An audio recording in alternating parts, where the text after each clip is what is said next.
No hay nada más difícil para los seres humanos que ser rechazados por el entorno que los rodea. Y vamos, todos hemos conocido alguna vez en la vida esa sensación de rechazo social. Pero cuando eres un ser humano normal, siempre puedes cambiar de entorno, cambiar de amigos o en casos más drásticos, de ciudad o de país. Y empezar de nuevo. Pero imagínense lo que se necesita para sobrevivir a la noción de que prácticamente todo el mundo sea tu enemigo.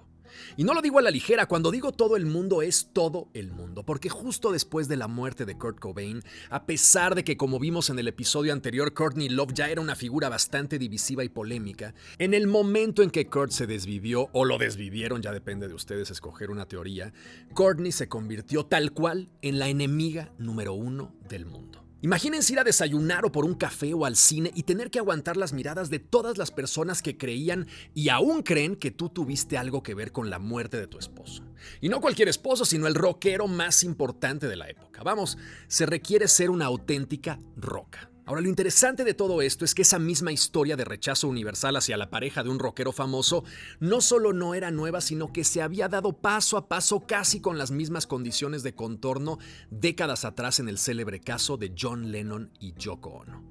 Porque aunque quedó clarísimo que Yoko Ono no fue la responsable de la muerte de su marido y que fue Mark David Chapman el que le disparó en la entrada del funesto edificio Dakota de Manhattan, que por cierto, para meterle más mitología renegrida al asunto, fue precisamente el mismo edificio en el que Roman Polanski había filmado años atrás la célebre película de terror Rosemary's Baby, a pesar de que Yoko claramente no había sido la causante de la muerte de su marido, desde ese cruel homicidio hasta la fecha, la gran mayoría de los seres humanos que saben quiénes eran los Beatles siguen teniendo conceptualizada a Yoko Ono como la bruja que separó a la banda más popular del siglo XX y la bruja que supuestamente destruyó el talento genial de uno de los más grandes músicos de la historia. El precio que pagaron Yoko y Courtney por amar a dos de los músicos más importantes del siglo XX fue demasiado alto.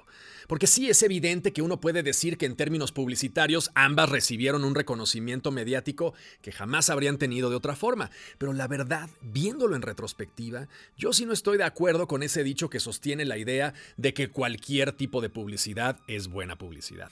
Y por más que la gente te ubique entre comillas, el hecho de que te conozcan por haber destruido algo universalmente idolatrado, no solo no te ayuda en tu carrera, sino que muchas veces representa la apertura de un abismo que puede costarte la vida. Y cualquier ser humano que haya pasado por periodos de rechazo intensos sabe perfectamente que el hecho de que Courtney y Yoko sigan vivas al día de hoy, después de todo eso, no es algo trivial. Se requiere una fuerza muy particular para lograrlo y como verán en este último episodio, Courtney estuvo demasiado cerca de perder esa batalla.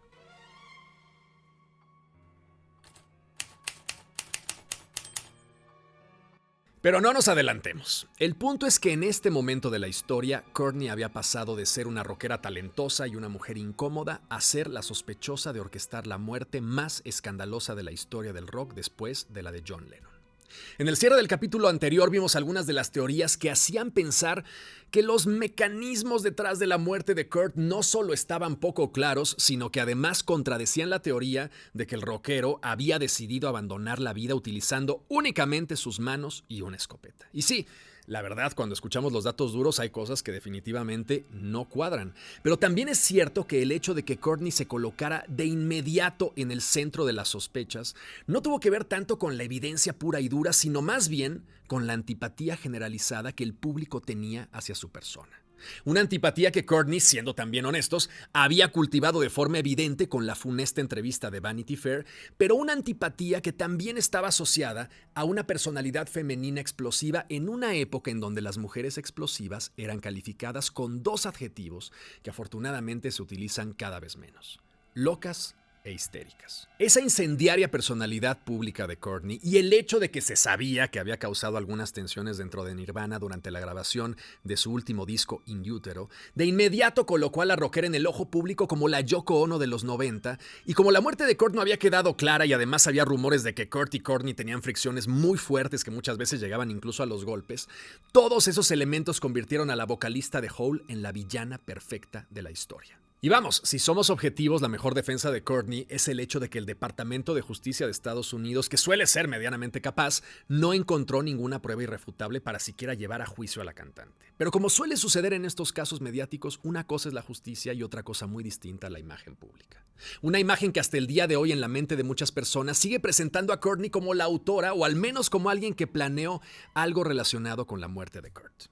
Y lo peor del asunto es que aún hoy, después de décadas, hay gente que sigue haciendo dinero con esas teorías. Por ejemplo, el documentalista canadiense Ian Halperin, autor de 2 libros sobre la muerte de Cobain, contó en su libro titulado Caso Cerrado, el asesinato de Kurt Cobain del 2023, lo que comentamos al final del episodio pasado, que Kurt tenía varias veces las dosis letales de múltiples sustancias en su organismo en el momento de su muerte, y que por ende no podría haberse desvivido. Y el escándalo se reavivó cuando a inicios de ese año Halperin le dijo al periódico estadounidense The US Sun que retaba a Courtney Love a someterse a una prueba de polígrafo para que finalmente demostrara que ella no tenía nada que ver con la muerte de Cobain.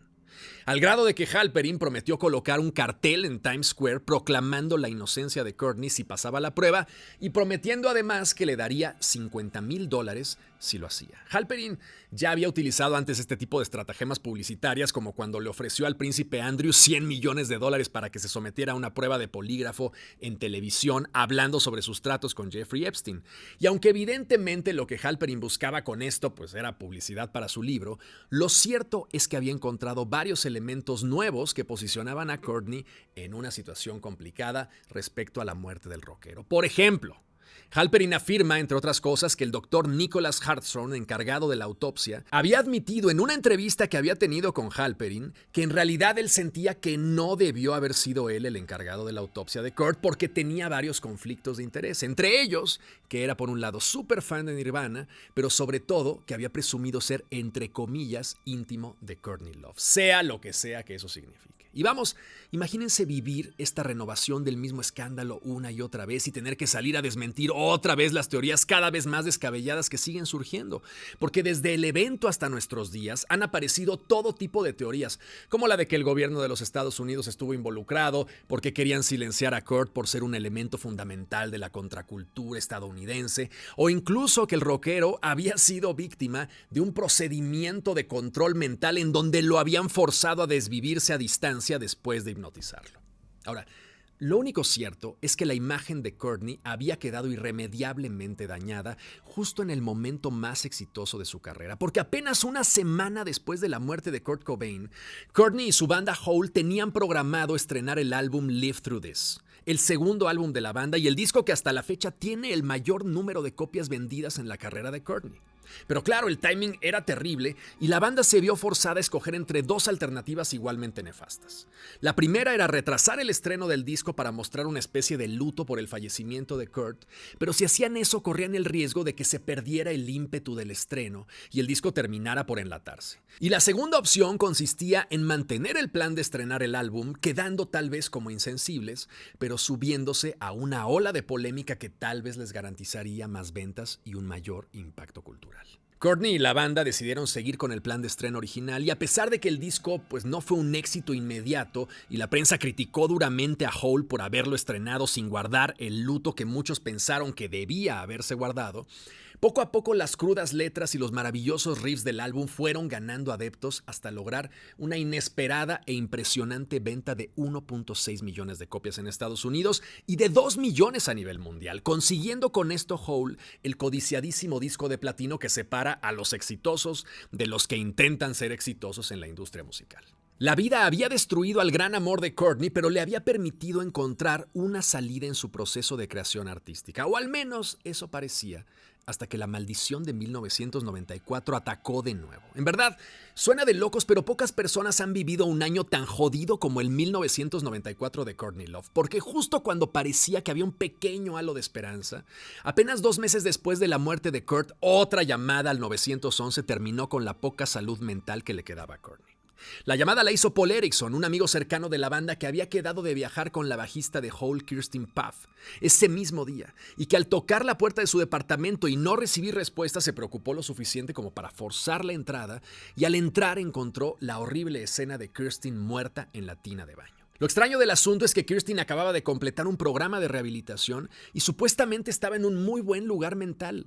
Horas antes le habían tomado una foto inmensamente sobria y feliz y justo iba a regresar a su casa en Minneapolis para esperar las fechas del tour de Hole que habían cancelado tras la muerte de Kurt. La madre de Kirsten nunca aceptó la causa oficial de la muerte, diciendo que había muchas cosas que no cuadraban en la escena. Pero una vez más, la causa oficial fue una muerte autoinfligida accidental provocada por las sustancias que Kirsten tenía en un maletín junto a su tina de baño.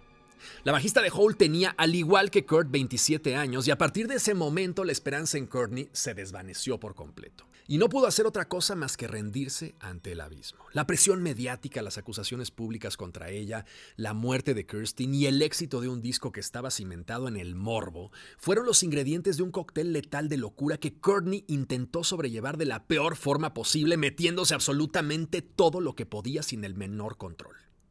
Podríamos detenernos un poco en todos y cada uno de los escándalos que siguieron a Courtney a partir de 1994. Su comportamiento errático encima del escenario, un comportamiento que si te iba bien como público te tocaba ver a Courtney desnuda y si te iba mal te tocaba un discurso incoherente entre gritos y llantos sobre su esposo muerto y si te iba todavía peor, el concierto ya ni siquiera tenía música sino que simplemente era una diatriba constante de obscenidades que Courtney emitía contra el público y contra el mundo en general.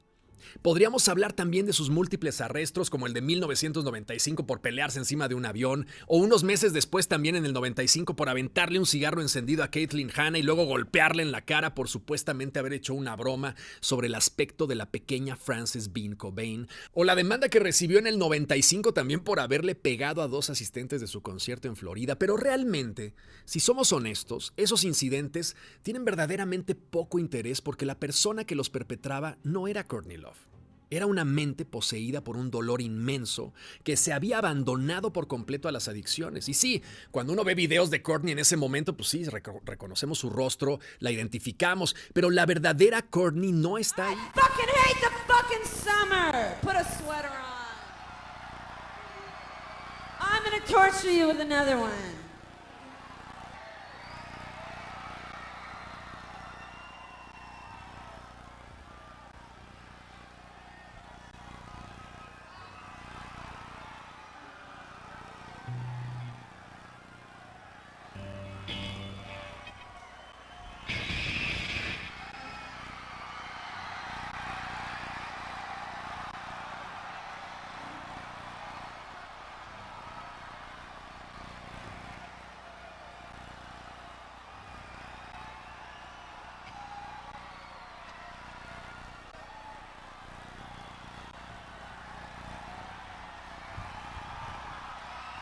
Get rid of that shirt, you fucking sick dickhead.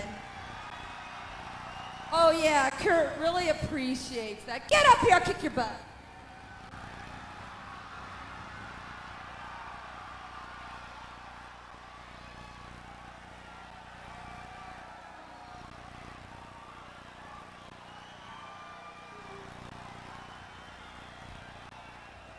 So fun, have so much fun with Juliana and PJ and everybody, you know, and Primus and stuff. See you this summer. Lo que vemos en esos videos es un cuerpo intoxicado comportándose como los cuerpos intoxicados suelen comportarse. Vamos, los invito a meterse un décimo de lo que Courtney consumía en esos días para ver el nivel de etiqueta que ustedes pueden manejar en público. Y ese es el gran problema. Porque sí, también es cierto que estar intoxicado no te exime de tus responsabilidades. Cuando uno choca bajo el influjo de alguna sustancia, igual tienes que pagar por los daños que causaste o por las vidas que quitaste. Pero resulta poco interesante tratar de analizar el infinito abismo al que entró Courtney tras la muerte de Kurt, porque básicamente no hay nada que analizar. Ya que durante casi una década los breves momentos de lucidez y productividad de Courtney estuvieron empantanados por una constante sucesión de comportamientos adictivos y autodestructivos. Y el problema con esto es que hemos nacido y crecido en una sociedad que romantiza la autodestrucción. ¿Por qué demonios nos fascina el Club de los 27? El club del que forman parte no solamente Kurt Cobain y Christine Puff, sino también Jimi Hendrix, Janis Joplin, Jim Morrison, Amy Winehouse, etc. Nos fascina porque esas figuras trágicas representan el punto más alto del exceso. Esos seres humanos conocen cosas que nosotros no conocemos y han experimentado sensaciones que nosotros jamás vamos a sentir. Emociones que nos fascinan conceptualmente, pero que nos aterra llevarlas al terreno de lo real, y de forma errónea hemos vinculado la genialidad artística de los miembros de ese club a esos comportamientos excesivos, como si la brillantez artística estuviera irremediablemente vinculada a las adicciones y a la pérdida de la cordura. ¿Saben quién más pertenece al Club de los 27? Un chingo de jóvenes adictos que se perdieron para siempre y que jamás hicieron nada con sus vidas. Y vamos, yo también crecí en esa cultura de la veneración de los excesos. Mis ídolos de juventud eran los humanos que pagaban un precio altísimo por crear. Y cuando yo era adolescente, pues también fantaseaba con ser un escritor atormentado como Charles Bukowski o un rockero enloquecido como Kurt Cobain. Sin embargo, con el paso de los años, entiendo que esa veneración del exceso es muy seductora y en efecto abre compartimentos emocionales que de otra forma jamás se abrirían, pero definitivamente no solo no es un catalizador de la genialidad, sino que casi siempre tiende a entorpecerla. Los excesos a lo único que conducen son a las desgracias que luego se convierten en la inspiración del artista para, en sobriedad, analizar a través de textos, pinturas, música, etcétera, las desgracias que esos extremos generaron en su existencia. Y vamos, no quiero con esto parecer un tío que dice, niños, aléjense de las drogas, de las adicciones, hagan lo que les venga en gana.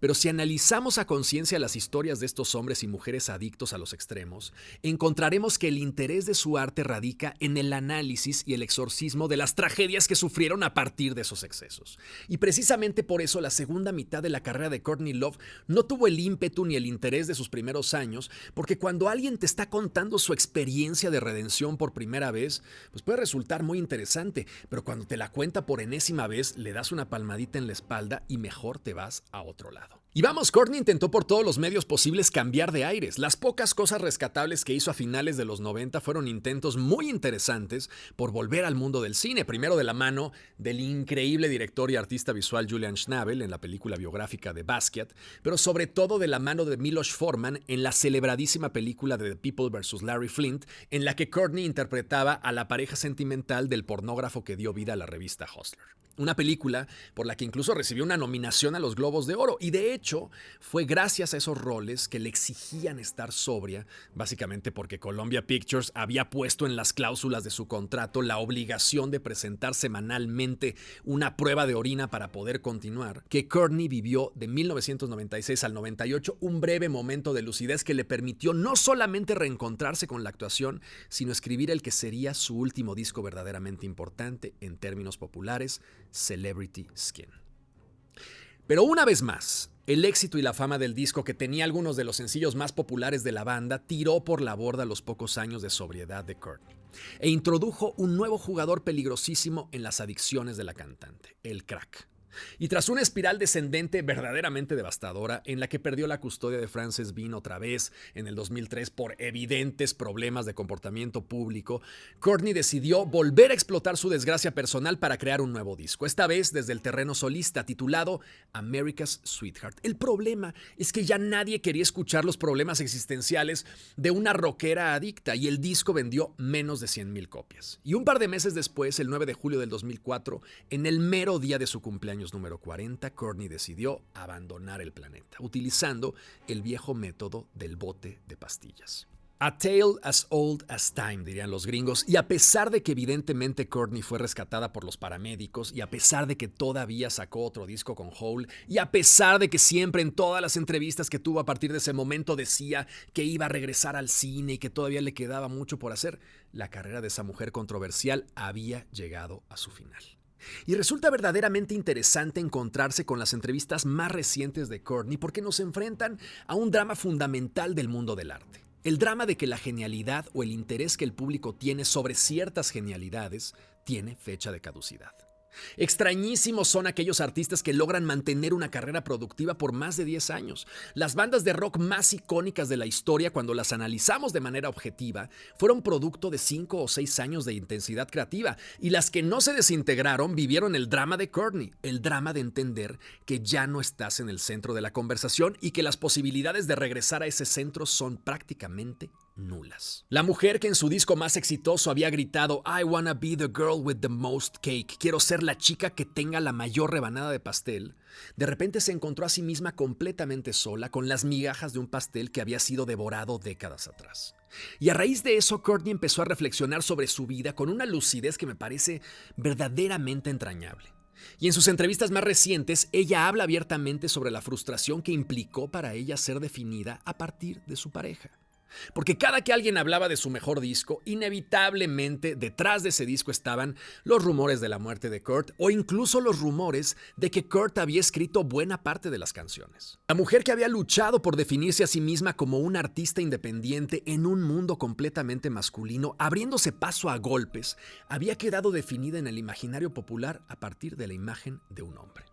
Y luego Courtney descubrió que la gente que la rodeaba, una vez terminada la fama y una vez terminadas las oportunidades, poco a poco empezó a desaparecer. Y lo lindo de esta especie de tragedia mediática es que esa soledad le dio a Courtney la lucidez para replantear y aceptar lo que siempre había querido de su vida. Al final de una entrevista en el 2012 con el periodista musical Touré Neblet, Courtney, que se notaba visiblemente descolocada por las constantes preguntas del entrevistador sobre Kurt Cobain, de repente detuvo la entrevista y le dijo a Touré que tenía que atender una emergencia personal y que solo le iba a permitir hacer una última pregunta que no tuviera que ver con Kurt, sino con el disco que acababa de sacar en ese entonces titulado Nobody's Daughter. Sacado también de onda por el cortón de la entrevista, Touré le dice, ok, bueno, ya sé. En la canción Pacific Coast Highway hay un momento en el que tú dices What I want, I will never have. Lo que deseo, nunca lo voy a tener. Y yo te pregunto, ¿qué es lo que deseas? Courtney se queda un par de segundos en silencio y luego dice algo que me parece devastador. A life. Una vida. Extrañado, el entrevistador le preguntó, ¿pero qué quieres decir con eso? Yo creo que tienes una vida extraordinaria. Y ella le dice, no.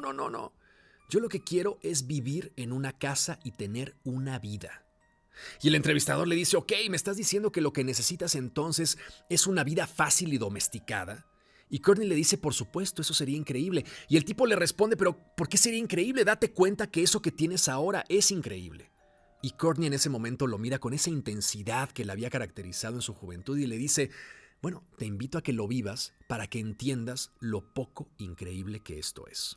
I'm sorry I don't have time, but I have to deal with a personal issue. Is that okay? No, but yeah, I mean, you're going to put up with it. All right. So, last question. Not about Kurt, maybe? no, I mean, I've asked you tons of things about you. Okay. Anything about this record? What? I mean, all right. On Pacific Coast Highway, you say, what I want, I will never have. What do you want? A life. What do you mean you have an extraordinary life? No, I want a life. I want, like, to live in a house and have a life. But I will have it. You mean like easy, domesticated routine? Yeah, that would be rock and roll. That'd be awesome. Why would that be awesome? This is awesome. Well, you know, live it for a while and then you'll see how awesome it isn't. Y vamos, siempre puede uno pensar que esta respuesta es la clásica respuesta de los artistas que quieren tirarse al piso para que los recojan o que quieren parecer atormentados para vender más discos, pero hay algo en ese fragmento de entrevista que me transmite realidad. Hay algo en las palabras de Courtney que me hacen pensar en una honestidad que muchas veces quedaba opacada por esa personalidad gritona, estrambótica y obsesionada con ser o con parecer al menos el centro de atención.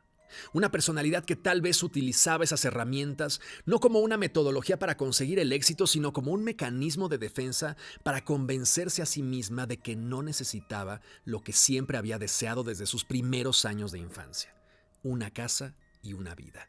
A house and a life. Y a lo largo de su vida, Courtney estuvo empeñada en convencerse de que no quería formar parte de la sociedad. Consciente o inconscientemente, decidió convertirse en una roca para no volver a sufrir nunca la humillación del abandono o la humillación de no ser amada. Y esa es precisamente la clave final de esta historia. Fíjense en esto. En su maravilloso libro titulado El mito de la normalidad, el médico especializado en adicciones Gabor Maté narra una historia fundamental para entender este tipo de comportamientos. Y esa historia que narra Gabor es su historia. Porque cuando Gabor tenía apenas 14 meses, fue abandonado por su madre en los brazos de una completa extraña. Pero no porque su madre no lo quisiera, sino para salvar al pequeño de los horrores del gueto de Budapest en la Segunda Guerra Mundial. Pero claro, el niño de poco más de un año no entendía de política ni de guerras, y lo único que sabía, o más bien lo único que sentía, es que su madre lo había abandonado en los brazos de otra mujer.